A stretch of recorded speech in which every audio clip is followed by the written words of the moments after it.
Este é um trabalho realizado na disciplina Introdução ao Estudo do Direito, no segundo semestre de 2022, na Faculdade São Luís de França, e tem como referência o livro Os Advogados Vão ao Cinema, 39 ensaios sobre justiça e direito em filmes inesquecíveis.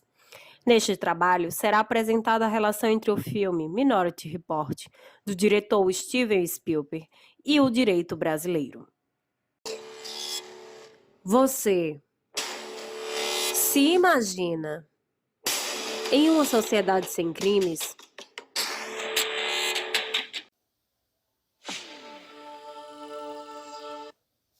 Pois bem, isso acontece no filme Minority Report, que se passa em 2054, na cidade de Washington, D.C., que conseguiu zerar o número de homicídios por meio do sistema pré-crime, desenvolvido pela doutora Iris Winneman, que identificou dons paranormais em 3 jovens, filhos de dependentes químicos, que são chamados de precogs. Os precogs, que formavam um trio, composto por uma mulher denominada Agatha e 2 irmãos gêmeos. Juntos, eles previam assassinatos antecipadamente, ao formarem uma rede conectada de informações por estarem mergulhados em leite, que lhe forneciam nutrientes e funcionava como condutor para realçar as imagens de suas visões do futuro. Submetidos a condições subhumanas, eles eram sedados, tinham níveis hormonais controlados, não dormiam profundamente e não ficavam totalmente acordados. Permaneciam em constante alerta para que, no momento que ocorresse a premonição, o sistema pré-crime fosse ativado e as imagens geradas eram gravadas em placas translúcidas. Durante 6 anos de implementação do programa, o número de assassinatos caiu para 0. Devido ao sucesso do sistema pré-crime, os Estados Unidos decidem passar por um plebiscito para a implementação de todo o sistema no país. Em paralelo, o Departamento de Justiça, que era relutante ao sistema, iniciou uma investigação para detectar as possíveis falhas para que não fosse aprovado esse projeto a nível nacional.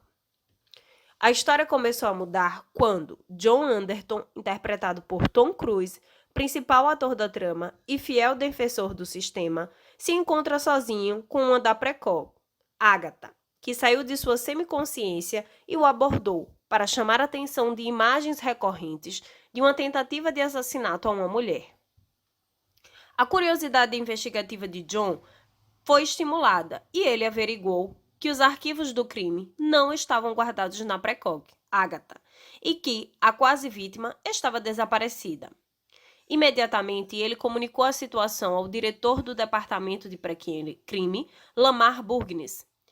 Cada vez mais próximo de encontrar falhas no sistema, John Anderton descobre que praticará um crime de homicídio a um homem que ele nunca viu. E agora, de mocinho, agente da lei, passa a ser criminoso procurado pelo sistema pré-crime, aquele que ele defendia. Na esperança de provar sua inocência e demonstrar as falhas do sistema, ele procura a criadora, a doutora Iris Winneman, citada lá no início, para que ela pudesse indicar como o sistema poderia ser alterado. Ela explicou que sua missão inicial ao desenvolver o projeto de pesquisa era a cura dos jovens precogs, mas que no meio do caminho acabou sendo usado pela polícia. Revelou que quando um dos precogs discordava da visão do outro, haveria probabilidade de que o assassinato não ocorresse. Assim, o número ímpar, 3 precogs, não era aleatório, fazendo com que, se ocorresse a discordância por parte de um deles acerca do assassinato, o sistema gerava um relatório minoritário, o Minority Report, que era destruído para não despertar dúvida quanto à infalibilidade do sistema, mas que o arquivo original permanecia na mente de Agatha. John saiu em busca de seu relatório minoritário, a fim de provar sua inocência e demonstrar que, embora fosse possível a visão sobre o cometimento do crime, o indivíduo infrator teria outra possibilidade de mudança de destino para os fatos.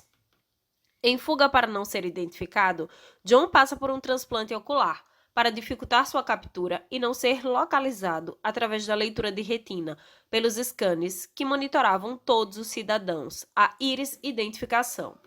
No transcorrer da trama, Joe consegue provar que realmente foi vítima de uma armação por parte de Lamar e que este também foi responsável pelo assassinato da mãe de Agatha, para que ela não pudesse ficar com a menina e ele pudesse desenvolver todo o sistema, todo o projeto. Todos esses fatos são desmascarados. Já se aproximando do final da trama, a precog Agatha tem a visão de que Lamar assassinará John. Lamar tem dois caminhos a seguir: não cometer um homicídio e assumir o fracasso do sistema Precogs, ou assassinar John e ser preso. Porém, Lamar não suporta a pressão e se suicida. Assim, o sistema pré-crime é abandonado. John e a esposa reatam a união e esperam um segundo filho, e os jovens Precogs são levados a um local isolado para viverem sem estímulos que motivaram as premonições.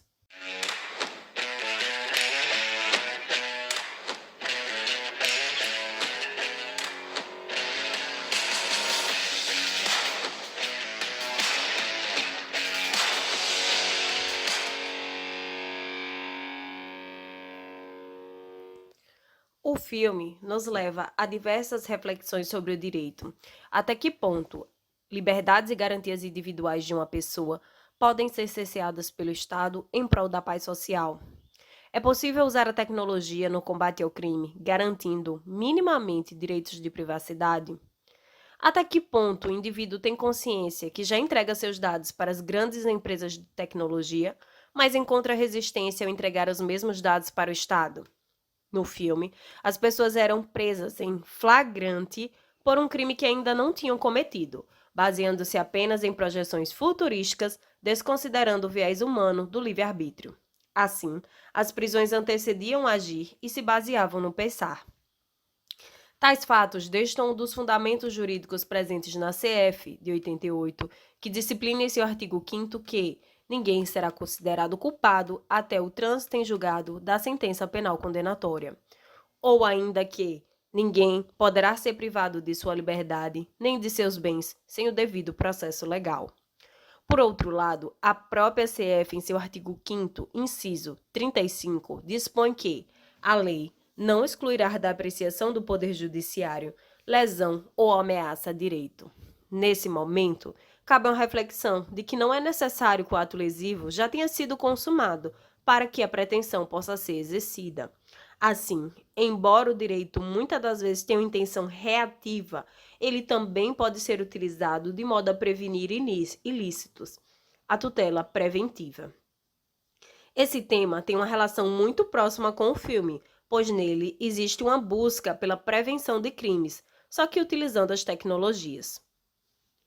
Um exemplo da atualidade que poderia ter focado na intenção preventiva é o desastre ambiental da barragem de Brumadinho, que destruiu vidas, eliminou biomas, e qualquer penalidade pecuniária ou qualquer outro tipo de pena não terá uma efetiva tutela repressiva. No que corresponde aos direitos de proteção de dados, recentemente foi editada uma emenda constitucional número 115, de 10 de fevereiro de 2022, que incluiu a proteção de dados pessoais entre direitos e garantias fundamentais e fixou a competência privativa da União para legislar sobre proteção de dados e tratamento de dados pessoais. Esse é um importante marco regulamentar sobre um tema que será pauta de muitos debates na sociedade moderna. Nesse viés, China e Estados Unidos são os maiores desenvolvedores de tecnologias que buscam prever a ocorrência de crimes. Para isso, se utilizam de padrões temporais, geográficos, dados coletados em redes sociais.